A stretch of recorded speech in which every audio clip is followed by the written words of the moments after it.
back in the 80s, speaking of President Biden, I was asked to do a piece for one of the political journals, New Republic, in fact, about Joe Biden. And I asked to see him. I was covering the Senate for ABC News at the time.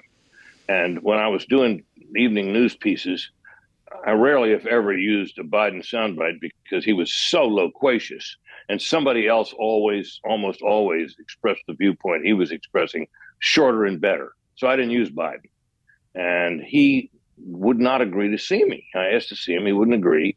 And he finally agreed that we could sit down and talk, and he would decide in an off-the-record conversation whether he would do an interview or not. So as I recall, we met. I think it was in the Senate dining room. And he said, "Do you have something personal against me?" I said, "No, I don't. In fact, Dana, I didn't have anything personal against him at all. The Joe Biden then was gaffe-prone and sometimes goofy, but he was friendly and outgoing and good-natured. Yeah. And I rather liked him. I just didn't use him." He said, "Well, if you don't have any," he said, "Well, why don't you cover me?" And before I could stop myself, I heard myself say, "Senator, I think you're a windbag." And Joe Biden threw back his head, burst out laughing, and he said, "Well, you're not the only one who thinks that." And we got along fine. He did the interview. I'm not sure whether he liked the piece or not. I tried very hard to be fair to him in it. He probably didn't like it. I had a very similar experience with him, a very similar one. So after my time working in the Bush White House in 2010, I was nominated by President Obama through Senator McConnell's office to the Broadcasting Board of Governors. This is a board where you have 4 Republicans, 4 Democrats, and then whoever is the Secretary of State is the 9th person. And at that time, it was Hillary Clinton. And there was going to be a swearing in at the White House. And I hadn't been back since January 20th of 2009. And I sort of felt like, no, I'm a mild critic of theirs now. And I think it'd be better if I don't go, be dignified, let them have their space. And my friends said, the Democrats who had been confirmed at the same time as me said, "You have to come with us." So I do. I'm pretty nervous. It was weird for me to feel that way, kind of, but I'm there in the vice president's offices, and he's not in there yet. So we're all mingling. And then I hear from around the door as he's coming in, he says, "Where's that Dana Perino?" And he sees me and he throws open his arms, and my husband's there, and he puts his arms around us, gets in the middle, and he says, "I love you. I listen to everything you say. Would you just ever come work for us? I would love to have you come here. I just listen to everything you say." And I said, "Well, sir, I listen to everything you say too, so that I can make fun of it later."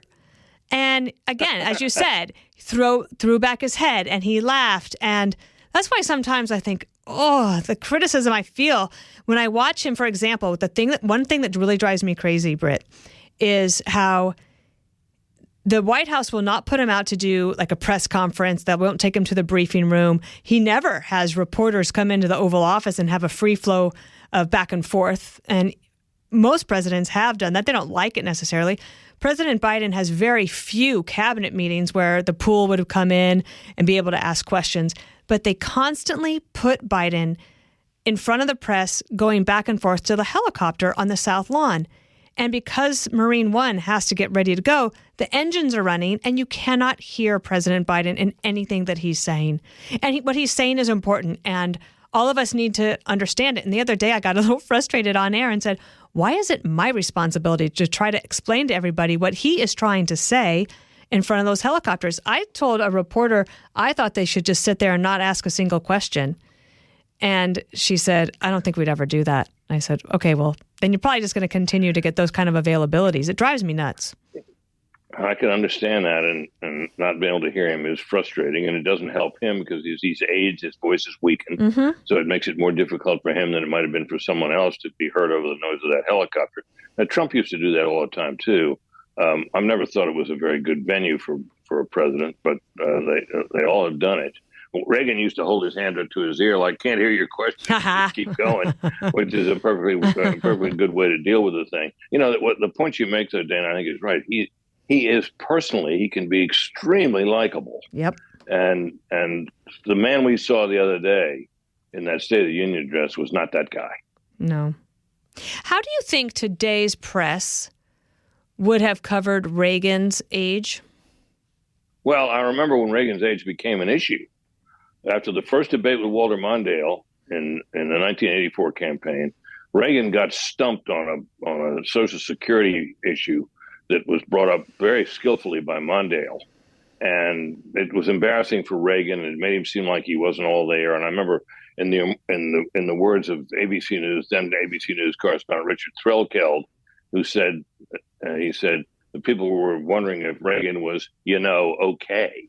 And that was certainly an issue. And then, of course, that gave rise in the second debate to Reagan's famous comment that he was not going to use his opponent's age and experience against him. Of course, Mondale had a long experience. It was a funny comment. I remember being there in the hall when it was said. And I remember I was covering Mondale, and I was watching his face. And he laughed when Reagan said that, along with the audience. But I could tell he knew that his chance of beating Ronald Reagan had just taken a big hit, because it was such a clever line and sort of dispelled this whole age issue. But it was being talked about. It was being kicked around. It was Reagan, whatever Reagan's failings were because of age, they were nothing like what we're seeing from Biden. What did you make of so many people believing for so long that Michelle Obama was going to replace Joe Biden as the candidate on the Democratic ticket?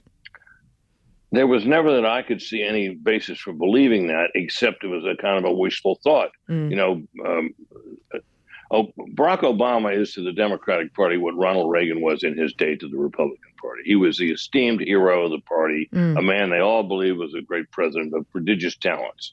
And he was certainly a talented politician, to be sure. But and she was considered to be an important influence and a serious person, and somebody who could attract a lot of votes, and with that name, a winner.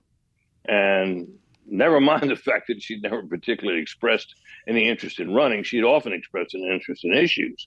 So I think that it was a wishful thought that took on a life of its own. But there was never any real basis for it, nor did she ever make a single move that I ever saw that indicated that she was putting together the basic things you need to mount a political campaign. Now, if she'd done it, the party would have swung behind her, I suppose, and all of that. But I never saw there was much basis for it. And people who know the Obamas said there's nothing. It's not happening. You make me think of a point. I wonder how many Democrats wanted Joe Biden to fail at the State of the Union so that they would have been able to say, see, I told you we have to have a contested convention or we have to have a new nominee. But now, no, it's going to be Trump and Biden. It's a funny thing. I think there may have been some sentiment that way. He would have had to, seems to me, for it to happen, he'd have to fall off the platform. And nobody wants everybody that. Would have said, well, nobody really wants that. On the other side, I think that the Democrats look to Trump, and they kind of half want him to be the nominee because they think their man Biden can beat him because he did. And they half want to try to knock him out and completely. That's why you see all these lawsuits that these partisan Democratic prosecutors have brought against him. And I think the party is sort of, half. I mean, they regard him with what I would consider fear and loathing. The Democrats loathe Trump, but they're also afraid of him at the same time. And a lot of Democratic constituents, I think that he's going to turn us into a dictatorship and so on. You see people like Michael Beschloss, the historian, saying that kind of thing. It's kind of silly in my view, but that's what they say.